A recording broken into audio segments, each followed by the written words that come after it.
So the first presentations this morning had a lot of analytics and business intelligence applications on the operations side. Our next session is going to look more at demand response and demand response management systems and how those are working in utilities. So a couple of presenters I would like to just introduce very briefly. First is Andy Zetlin, who is the Director of Business Development and Regulatory Affairs for Aclara, and joining him is Tom Doggett, who is the Chief Marketing Officer from Aclara's partner, Calico Energy. So, Andy and Tom, thank you. Thank you. Thanks. Can you all hear me okay? Well, good morning, everybody. And I'd like to particularly thank or welcome all of our clients who are here. I know there are several in the room today. Our colleagues, and all of you who are interested in this topic. We're greatly appreciative of the Institute holding this event. I think it's a great idea, and Energy Central in general, and having their focus on the importance of analytics and how it's applied. And we're happy to be here today to talk through a fairly narrow but fairly important analytics area, which affects us all. And that relates to demand response. Thanks. Oops. For those of you who don't know Aclara, just a brief description about us. Many of you know us because we build AMI networks. And many of you in the room use our networks, and we're very appreciative. We are, by the way, one of our sister companies at Aclara is Extensible Solutions, and I know they're in the room today and deal a lot with the IT side of this. But a lot of you may not be aware or as aware of our solution set that sits on top of the networks, whether they're our networks or somebody else's.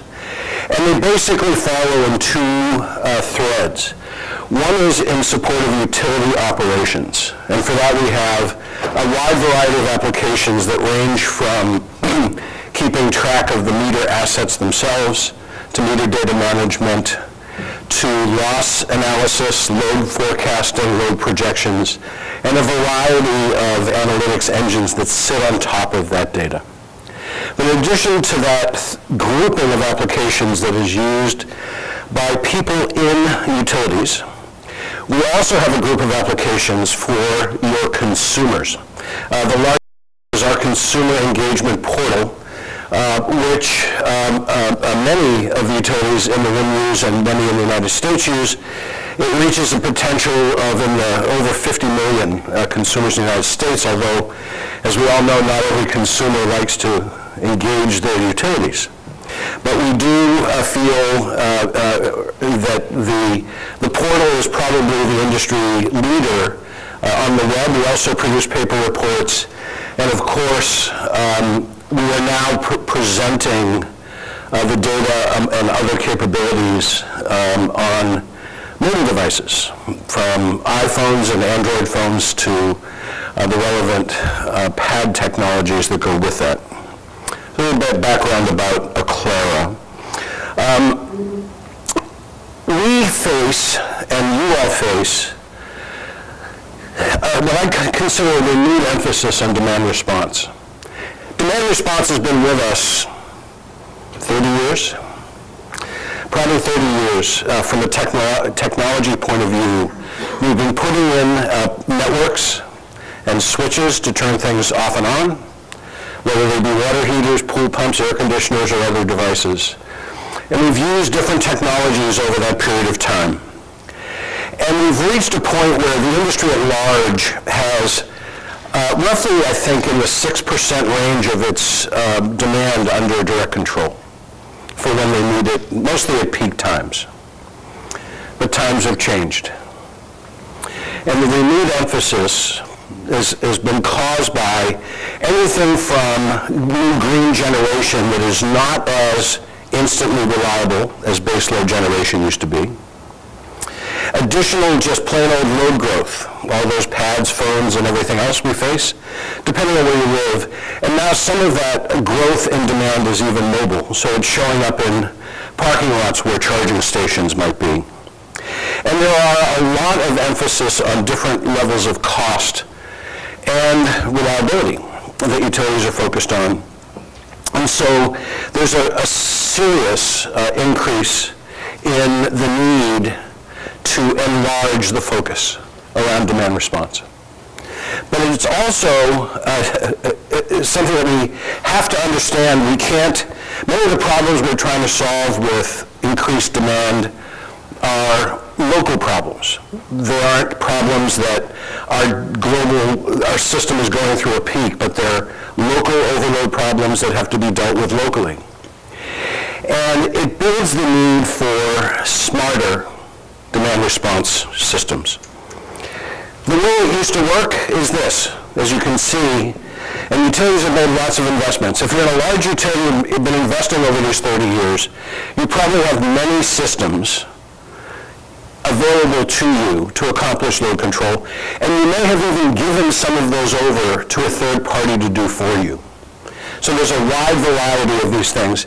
And our colleague Jesse Burst, who many of you might read his blogs all the time, considered this the swivel chair effect, where if you're a dispatcher and you're responsible for demand response today, you might sit in your chair and then avail yourself of one of the methods you have, and then swivel to the next, and the next, and the next, until you actually effectively got everything done. That remains just the way it has been. But now we have a new issue.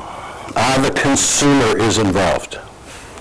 The smart thermostat, the home area network device, whatever you want to call these devices, it is an intent to engage the consumer to help in the demand response problem. Excuse me, feed a consumer or feed the device some semblance of a price curve and engage the consumer in saving energy at peak times when you need. You've seen a lot of these. It's an exciting thing. We all wonder where it's all going. Names come and names go. But we all know that this technology is going to be part of our lives and certainly part of the demand response landscape. When we looked at this over the last couple of years, we came to several conclusions. But the number one conclusion was that this was exactly as our earlier speaker pointed out. Multiple systems, lots of data. They're siloed. They don't correlate one to the other. They're usually somewhat separate systems. There's no single view. We came to the point we had to have this. Had to have this. And we called it demand response management. And it sounds like this. The first step is to unify the view of the data. It's almost impossible to sit in a swivel chair across multiple loose leaf notebooks on a desk. You really need to see it in one place to understand it, to get the situation, to understand the situation. But you need up-to-date analytics to go with it. These are not purely what the other speakers defined as operational analytics. This is multivariate analytics.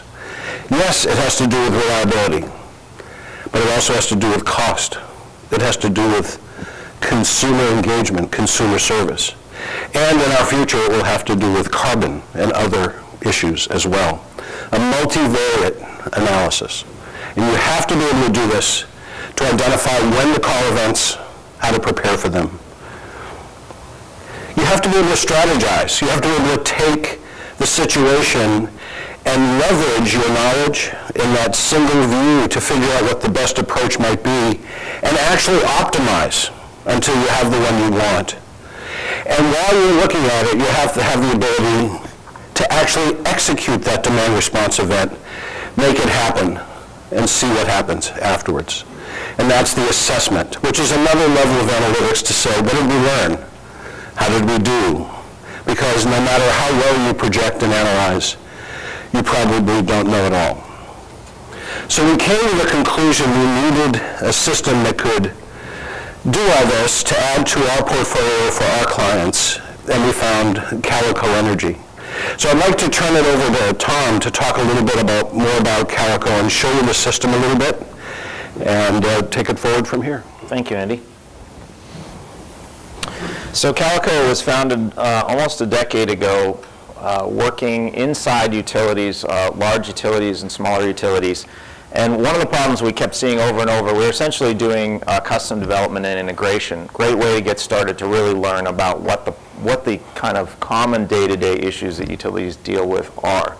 And what we realized very quickly is, contrary to popular opinion, a lot of the problems are the same regardless of the type of utility.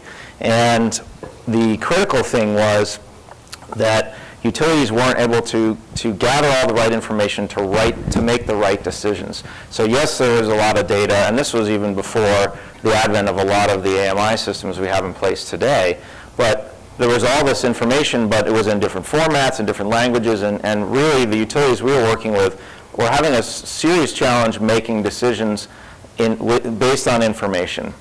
And they also were having problems with an evolving set of regulatory and compliance requirements. And so with the advent of AMI systems, you have as much as 10,000 times more data on top of an already complicated situation. And what we found is a lot of our clients just simply weren't making decisions at all, other than doing the same thing they'd always done. And that works okay for a while, but at a certain point you reach a sort of a threshold where you're at a breaking point and you have to begin to evolve with the changing nature of things. Just a couple of statistics I find interesting. One of the largest blackouts in this country happened recently. Took 8 seconds to happen. In other words, in 8 seconds the problem occurred and the problem became irreversible and millions of people were out of power. Well, if you think about that, it's very unlikely that a human could make a decision quickly enough to prevent that problem. And because there's so much data, you really need to begin looking at having automated decisions, or at least alerts that bring recommendations to an operator who can very quickly make decisions to better manage demand to prevent blackouts. This is a very real problem. I saw a great report by the University of Minnesota that in the last 10 years, there's been a 125% increase in the number of non-disaster related blackouts. So if you take out all of the storms and everything else that happened, 125% in the last 10 years. Now imagine if you continue that trend with 10,000 times more data, how much more severe the problem is going to become if you can't make decisions quickly and act on those decisions. Another problem is that there aren't enough people to analyze the information. A great report by Kima shows that by 2015, half of the skilled technicians in utilities will retire or will be replaced by attrition. Half of the people. So we've got 10,000 times more information over here and half of the people around to do something about it. It's not something that we can continue to just not make decisions or do the same thing we've always been doing. So the solution we've come up with over the last decade is really the process of unifying information. And when we say information, we mean all of the relevant data you need to make those intelligence decisions. So that might be grid level data such as pricing information from an RTO. It could be weather data. It could be SCADA, sub-second information about what's going on in terms of supply. It could be legacy data from a back-end system. There's a huge variety of different types of data out there. But the important thing is that the operator has a relevant dashboard of the information they need to make decisions. And so it could be based on endpoint devices. It could be a lot of different places. And then that information needs to be available to operators in many different formats. So just a little slice of a snapshot of a dashboard that we use. Some of the things that you're beginning to see are possible that were not possible even a couple of years ago that are really fascinating. So if you're able to layer all this data together in one format, you can begin to discover trends and make forecasts around when you're going to have events or when you're going to have demand in excess of capacity. That's a key problem. And so a really big part of, and there's lots of analytic solutions out there. I'm not going to stand up here and tell you that ours is the only one that can do these things. But I think some of the things you really need to look at is, can you incorporate multiple types of data in the same view? So can you see, okay, tomorrow, what's the impact of the weather going to be? What's the historical load look like? and when am I going to need to call specific events to deal with the problem? And not only that, but can I look at, is the demand isolated, as Andy was saying, to a specific portion of your distribution network, or is it the whole distribution network? Because oftentimes it's just a specific area, and so you don't need to necessarily deal with your entire service territory. You can isolate the problem. So do you have the ability to filter down and look at a specific section of the service territory, or to look at a specific class of customers, a specific location, that kind of thing?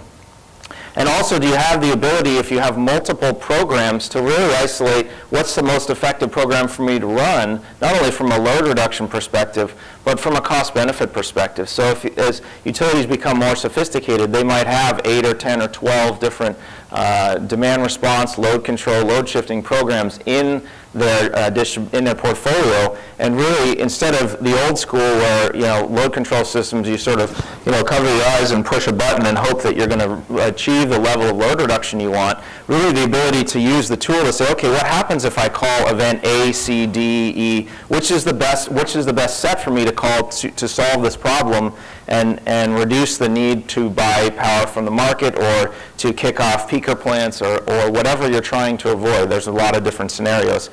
And then also, because of the fact that there are customers generally on the other end of the equation when you call a demand response event or a load control event, understanding how to minimize the impact to those customers. And can you stagger, can you call multiple events at the same time? Can you stagger them so that if you have a prolonged need to reduce load, you're solving the problem by only touching as few of the customers as possible for as brief a period of time as possible. Well, one of our customers, actually this summer, there was a heat wave, as many of you know, and they called a load control event on an old system, and unfortunately the system wasn't intelligent enough to know what was really going on, and so they actually called a load control event which shut off air conditioners for 8 hours.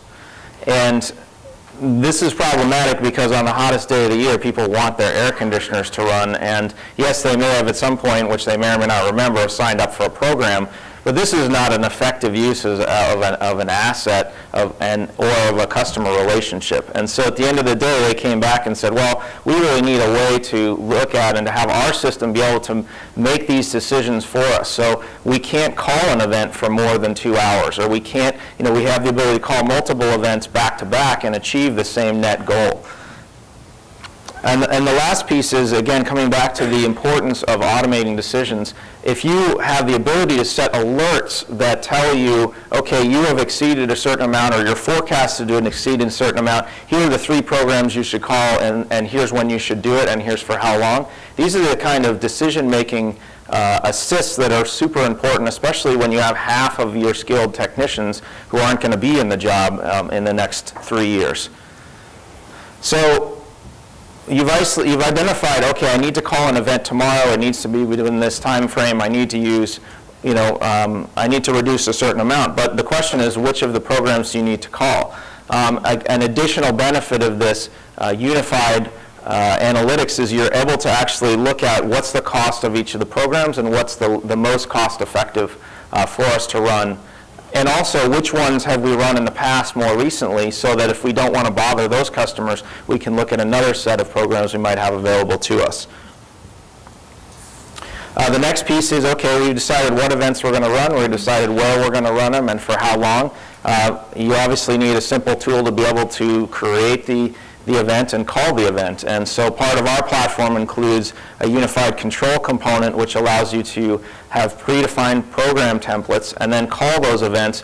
And I'm a marketing guy. I'm not I mean, I love technology, but I'm not a developer. And I can literally set up an event inside of 2 minutes just by, it's essentially a wizard. And so you can click through and you're using an existing program with existing customers, and you have the confidence of knowing, okay, here's how much load reduction is going to occur, and here's when I need to call it. So it's a very simple process. After the event, What's really helpful is to know, especially if you're paying people for performance or paying essentially an incentive to people who participate in the programs, which arguably is one of the better way to encourage people to participate. You need to be able to look at what was the performance of the event, and did it work as we had predicted it would work, what level of load reduction we were able to achieve, who participated, and what was the cost effectiveness. So the benefit of this is the system and the operator can learn. The more events you call, learn which ones are going to work the best and how you achieve those load reduction targets. You're doing fine.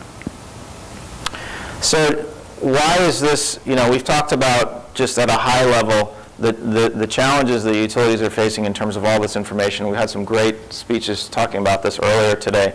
But at the end of the day, why is this important beyond meeting compliance requirements, meeting regulatory requirements? And what does it mean to make better decisions?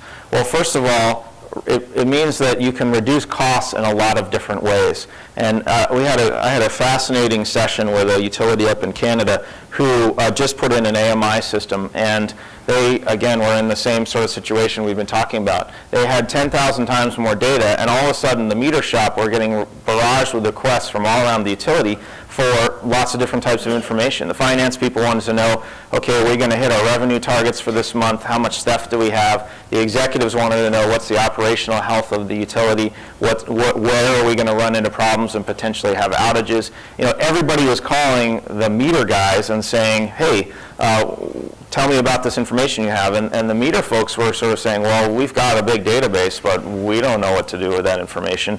And what they were realizing, we did a two-day session where we really put the business case together for unified analytics, and what they realized was that there were ways to reduce costs by using this information across the entire utility.